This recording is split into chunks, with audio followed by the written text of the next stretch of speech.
सुप्रसिद्ध विचारवंत इमर्सन म्हणतो, महापुरुष हे लाटेवरच्या फेसासारखे असतात. काय बरं याचा अर्थ असेल? याचा अर्थ असा की कुठल्याही काळामध्ये कोणत्याही महापुरुषाचा जन्म हा सहजासहजी होत नाही. समाजरूपी समुद्रामध्ये जेव्हा अनंत संघर्षाच्या लाटा निर्माण होतात, तेव्हा समाजाला इष्ट दिशेने घेऊन जाण्यासाठी, समाजाच्या इष्ट दिशेने वहन करण्यासाठीच महाकाय लाटेसारखा परिवर्तनाच्या अपरिहार्य आवश्यकतेतूनच जगाच्या उद्धारासाठी महापुरुषांचा जन्म होत असतो. हे महापुरुषच ईश्वराचा पूर्ण अवतार बनून तर कधी अंश अवतार बनून कार्य करत असतात व समाजाला या भवसागरातून पार करून पैलतिरी घेऊन जातात. समाज स्थापत्य विशारद बनून अशा महापुरुषांनी केलेल्या या रचनात्मक व विधायक कार्यामुळेच शतकानुशतके समाजाची संरचना अबाधित राहते. फलतः समाज विकासान्मुख होतो. असे समाजाचे आत्मचित्र बदलवण्याच्या कार्यासाठी आपले सर्वस्व वाहून घेऊन कार्य करणाऱ्या अनेक अवतार कार्यापैकीच एक महान चरित्र म्हणजे शीख धर्माचे आद्य प्रवर्तक तथा पहिले धर्मगुरू गुरु नानक देव. नमस्कार मित्रांनो, मी योगेश गायके. आपण पाहत आहात मानस यात्रा यूट्यूब चॅनल. सर्व मानस यात्रींचे हार्दिक स्वागत. बोले सौ निहाल, सत श्री अकाल. गुरुश्रेष्ठ गुरु नानक देव यांचा जन्म 15 एप्रिल 1469 रोजी रावी नदीच्या किनारी स्थित असणाऱ्या तळवंडी येथे एका हिंदू कुटुंबात झाला. भारत पाकिस्तान विभाजनानंतर लाहोर जवळ असणारे हे तळवंडी गाव आज पाकिस्तान येथे आहे. या गावाला आता ननकाना साहिब असे म्हटले जाते. गुरु नानक देव हे जरी हिंदू कुटुंबात जन्माला आले असले तरी त्यांनी पुढे शीख धर्माची स्थापना केली.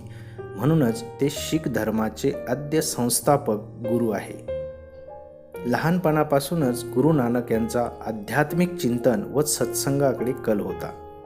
त्यांच्या व्यक्तित्वामध्ये एक प्रगल्भ तत्वचिंतक, समाजसुधारक, धर्मसुधारक, एक द्रष्टा कवी व एक संन्यस्त योगी यांचे दर्शन अगदी लहानपणापासूनच दिसून येत होते. असं म्हणतात की मुलाचे पाय पाळण्यात दिसतात. या उक्तीप्रमाणे गुरु नानक आपल्या लहानपणीच असे काही प्रश्न विचारायचे, अशी काही कृती करायचे जी प्रस्थापित समाजाला बऱ्याचदा मान्य नसायची. हा विद्रोही स्वभाव गुरु नानक देव यांच्या व्यक्तित्वाचाच एक अविभाज्य भाग बनला होता. यामुळेच ते आपल्या लहानपणापासून धार्मिक होते. परंतु धार्मिक होण्याचा त्यांनी सांगितलेला अर्थ हा विज्ञानवादी असल्यामुळे कर्मकांडाला तिलांजली देणारा होता. म्हणूनच एकदा मौजी बंधनाच्या वेळेला त्यांनी जानवे घालायला नकार दिला व उलट जानवे घालण्याची काय आवश्यकता आहे, हे घातल्यामुळे माणसांच्या जीवनात काय फरक पडेल ते सांगावे. हे जानवे घालणारा प्रत्येक माणूस खरोखरच भक्त आहे का? भक्तीची खरी व्याख्या काय आहे?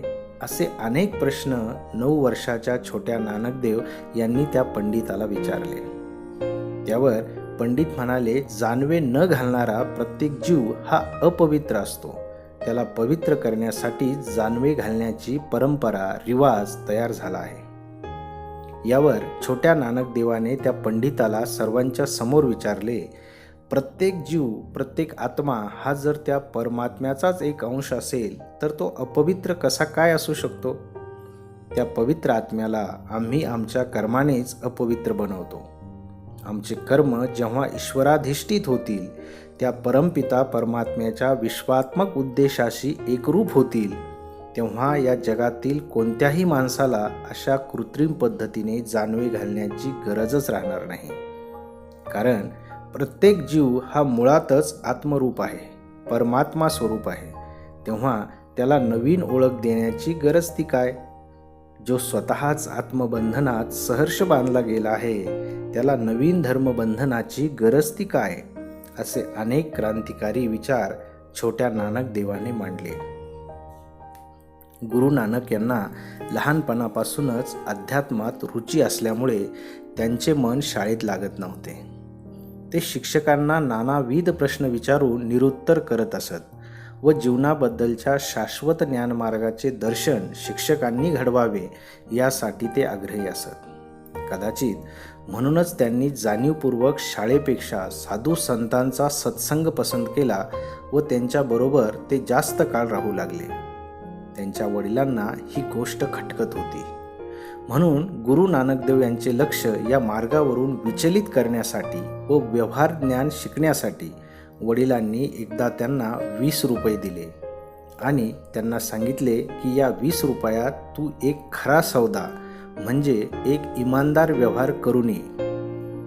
गुरु नानकदेव ते 20 रुपये घेऊन बाहेर पडतात. बाहेर पडल्यावर त्यांच्या लक्षात येते की रस्त्यावर बरेच भुकेलेले लोक मदतीची याचना करत आहेत. गुरु नानक रस्त्यावरच्या त्या गरिबांना, साधू संतांना त्या पैशातून अन्नदान करतात व घरी परत येतात. तेव्हा वडील घरी आल्यावर विचारतात, झाला का सौदा?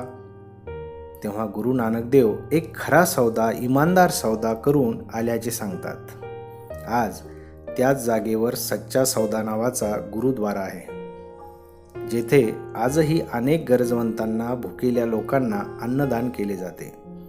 अशा या भावूक आणि कोमल हृदयी गुरु नानकदेव यांनी प्रकृतीशी एकरूप होऊन जी काही अभिव्यक्ती दिली आहे ती खरोखरच अनोखी आहे. याचप्रमाणे त्यांनी विधायक कार्याची सुरुवात करत असताना अनेक समाजविघातक रूढी, परंपरा, प्रथा, कर्मकांड, अंधश्रद्धा यांचा आपल्या जीवनभर कडाडून विरोध केला. समाजाचे अंधपतन थांबवून एक नवीन समाजरचना करण्याच्या तात्कालिक अपरिहार्यतेतून तसेच तात्कालीन ऐतिहासिक पार्श्वभूमीवर भारतीयांवर वेळोवेळी होत असलेले परकीय आक्रमणं व या परकीय आक्रमणातून स्वधर्माबद्दल भारतीयांच्या मनातील श्रद्धेला तडा देण्याची शत्रूंची नीती ओळखून हा वीर देश आपली तेजस्विता, तपस्विता व तत्परता गमावून बसेल की काय अशी परिस्थिती निर्माण झालेली असतानाच गुरु नानकदेव यांनी धार्मिक एकतेचे महत्त्व तेव्हाच ओळखले होते. म्हणूनच गुरु नानकदेव यांना नेहमी वाटायचे की हिंदू आणि मुस्लिम यांनी एकोप्याने व एकजिन्सी भावनेने राहिली पाहिजे, तरच भारत देश परकीय शक्तींना रोखू शकेल.